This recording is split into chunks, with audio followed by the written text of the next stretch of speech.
그리스도와 함께 죽었으니 이제는 말씀을 따라서 그리스도를 따라서 복되게 사는 성도들이 다 되시기를 예수 그리스도의 이름으로 축원합니다.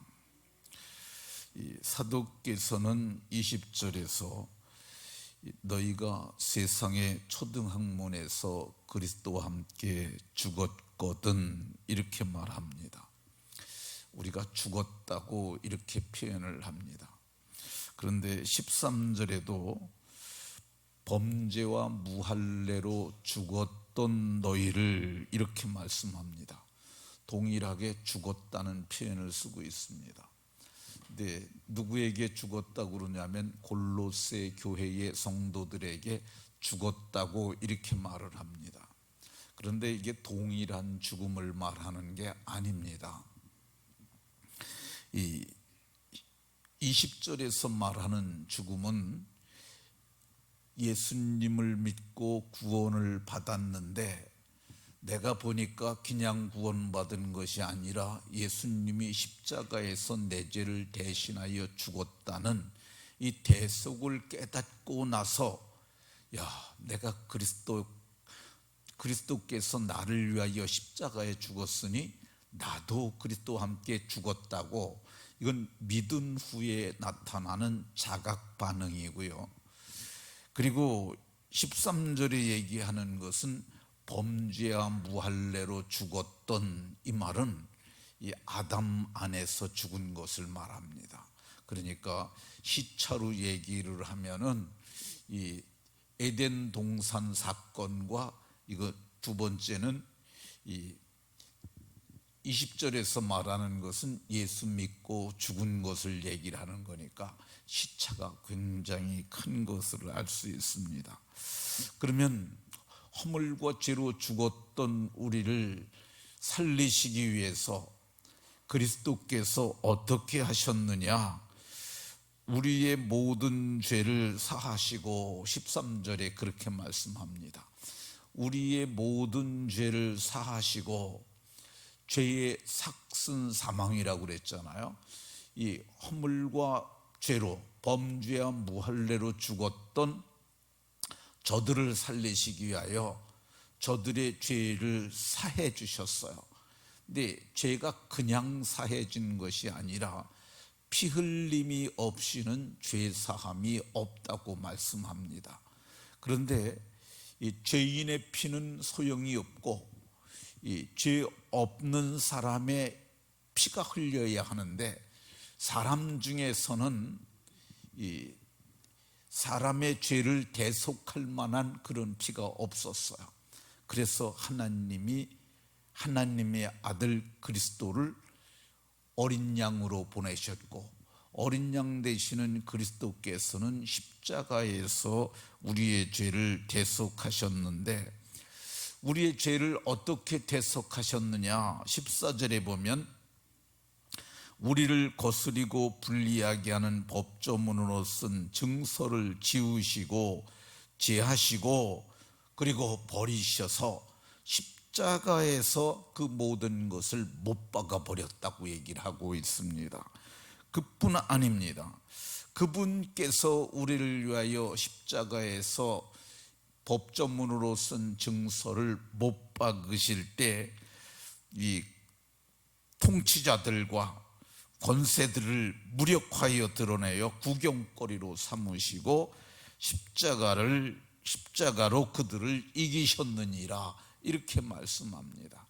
그러니까 우리가 허물과 죄에서 죽었었는데, 범죄와 무할례로 죽었었는데 우리를 살리신 것은 그냥 살리신 것이 아니라 아들 예수님께서 우리를 거스리고 불리하게 하는 법조문을 십자가에 못 박으시고 그분께서 우리를 대적하는 악의 세력들을 십자가에서 죽으심으로 그들을 구경거리로 삼으시고 십자가로 승리하셨다고 얘기를 하고 있습니다. 이 은혜를 받은 사람들이 누구냐? 제가 받았고 여러분들이 받았는 줄로 믿으시기 바랍니다. 이 은혜를 받은 사람들이 고백이 뭐냐면 내가 그리스도와 함께 십자가에 못 박혔나니, 내가 그리스도와 함께 십자가에 못 박혔나니, 이런 고백을 합니다. 이런 고백을 한 사람들이 오늘 본문에서 이런 고백을 하는 사람들에게 20절에서 너희가 세상의 초등학문에서 그리스도와 함께 죽었거든, 동일한 표현을 쓰고 있습니다. 그러니까 우리는 그리스도와 함께 십자가에 못 박혀 죽을 적에 세상의 초등학문에 대해서도 이 그리스도와 함께 죽었다고 얘기를 합니다.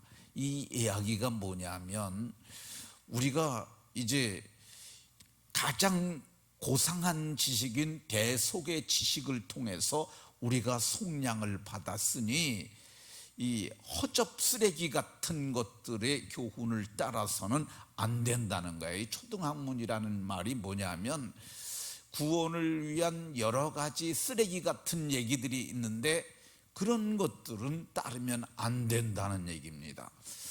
좀 더 쉬운 예를 들으면은 우리는 하나님이 세상을 창조하시고 인간을 구원하시는 이 구원사를 성경에서 명료하게 알고 있어요. 그럼에도 불구하고 세상에 특별히 유튜브에 들어가 보면은 뭐 각양의 이론들이 있어요. 진화론도 있고 또 그 외에 과학자들이 얘기를 하는 생명 생성의 원리라든가 등등 뭐 수많은 얘기들이 있어요. 그런데 그런 거 아무리 많다 할지라도 그런 것은 바울 사도는 배설물과 같은 것이고, 진짜는 어떤 거냐? 그리스도를 아는 지식이 가장 고상하며 귀한 거니까 너희들은 그런 거에 대해서 다 죽은 사람들이다, 이렇게 말씀하고 있습니다. 왜 그러면 구원받은 골로새 교회 성도들에게 이 말씀을 하시는 거냐? 21절에 보면 그것에 대한 설명이 나옵니다. 세상의 초등학문과 같은 것들 붙잡지도 말고 맛보지도 말고 만지지도 말라 하는 것이라고 이렇게 얘기를 합니다. 붙잡지도 말고 만지지도 말고 맛보지도 말라는 이 세 가지, 이건 종교적 금기사항이죠. 그러니까 근데 사실 이것이 명료하게 무엇이었는지 잘 모릅니다.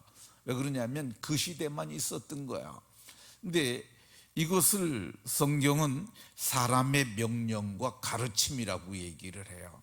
그러니까 그 시대에 종교인들이 모여가지고 이런 건 만지지도 말라고 그러자, 이건 맛보지도 말라고 그러자, 또 이것은 붙잡지도 말라고 그러자, 그렇게 얘기를 정한 것 같습니다. 그럼에도 불구하고 조금 살펴보면 이 붙잡다는 표현이 성적인 거라고 얘기를 해요. 이 맛본다는 말은 금기 음식을 뜻하는 것 같고, 그리고 만진다는 뜻에서는 제가 이렇게 성경을 살펴보니까 나시린의 규례 중에서 죽은 사람 만지지 말라 뭐 그런 얘기들이 있어요. 근데 그런 것들이 아닌가 하는 생각이 듭니다. 이런 것은 규례라고 얘기를 합니다. 규례. 그러니까 이제 이 성경에 보면 계명이 있고 계명보다 낮은 것이 있는데 그걸 규례라고 얘기를 하고, 그리고 그거보다 더 낮은 것이 사람의 전통 뭐 이런 거 얘기를 합니다. 그런데 사도께서 뭘 얘기를 하고 있습니까? 먹고 마시는 것, 안식일, 절기, 초하루 이런 것들도 다 그림자에 불과한데, 이 그림자도에 불과한데 이런 것들, 이런 거 만지지도 말라, 맛보지도 말라, 이런 것들을 따르는 것은 너희가 너무 어리석은 것이라고 이렇게 말하는 것입니다. 사도께서 말씀하시는 규례 중에 23절에 보면 또 세 가지가 나옵니다. 이런 것들은 자의적 숭배, 겸손, 몸을 괴롭게 하는데 지혜 있는 것, 이렇게 세 가지를 얘기를 하는데, 이게 자의적 숭배는 스스로 숭배하는 거야. 그러니까 내가 천사를 봤는데 천사는 어마어마한 분이시더라. 그렇지 않겠어요? 여러분들이 정말 그 천사를 직접 대면해 봤다 그러면은 그분을 섬기고 싶은 마음들이 생길 수 있어요. 그런데 이건 해서는 안 되는 거예요. 왜 그러냐면은 이 천사를 섬기라는 곳이 성경에 없어요. 그럼에도 불구하고 천사는 섬기는 영인데 이렇게 자의적으로 숭배하고, 두 번째 겸손이라고 그랬는데 이 앞에 자의적이라는 단어가 여기서는 안 쓰인 거죠. 자의적 겸손. 그러니까 그걸 앞에서는 꾸며낸 겸손이라고 그랬어요. 꾸며낸 겸손 이런 거 하지 말라는 거예요. 그리고 몸을 괴롭게 하는 것은 자의적 고행입니다. 자의적 교행. 이게 오늘 우리 시대는 별로 이게 없지만은 이 중세에는 수도원 제도라는 것이 있어요. 이 수도원이라는 것이 다 뭐냐 하면은 그게 고행과 관련이 있는 거야. 불교에서는 오체투지라는 것이 있습니다. 이 오체투지가 뭐냐면 이 몸의 5군데를 땅바닥에 대고 그러고 가는 거야. 그러니까 팔꿈치 2개, 무릎팍 2개, 4개에다 이마까지 5군데를 땅에 대면서 이 고행을 하면서 뭐 그들이 가야 하는 어떤 루트를 정해놓고, 대개의 경우 불교에서 얘기를 하는 어떤 사원이나 어떤 성지를 정해놓고 경우에 따라서는 인도까지도 그렇게 가는 사람들이 있어요. 근데 이런 것들이 이게 성경이 얘기하는 게 뭐냐, 이게 너희에게는 조금도 유익이 없는 것이라고 말씀하고 있습니다. 이런 거 하지 말라는 거야. 제가 포천에서 목회할 때 거기에 수도원이 하나 있었어요. 그래서 수도원이 뭔가 하고 가봤더니 그 산에 있는 건데요. 거기 기도로 오는 사람들이 있어요. 기도원과는 조금 달라요. 근데 거기 보니까 십자가가 하나 있어요. 그 십자가가 뭐냐면 그게 엄두섭인가 하는 분이 거기 수도원 원장이라고 그랬는데, 그분이 그게 고난주간에는 거기 매달린대요. 그 십자가에다 매달리는데 못은 안 받고 줄로 매가지고 거기서 매달려 있다고 그러는데, 그게 지금 여기서 얘기하는 그런 거죠. 이 몸을 괴롭게 하는 것. 근데 이런 것들 하지 말라는 거야. 그럼 유익이 있는 게 뭐냐? 그는 진짜 경건이죠. 진짜 경건. 오늘은 여기까지만 말하도록 하겠습니다. 내일은 우리에게 진짜 유익한 것, 그것을 말하도록 하겠습니다. 말씀을 마치도록 하겠습니다. 우리는 그리스도와 함께 십자가에 못 박힌 사람들입니다. 우리는 이런 허접 쓰레기 같은 세상의 사상이나 세상의 교훈이나 그리고 사람들이 규례나 사람이 만든 그런 법들, 이런 것을 지키는 어리석은 사람들이 아니라 참 경건의 삶을 살아가는 복된 성도들이 다 되시기를 예수 그리스도의 이름으로 축원합니다.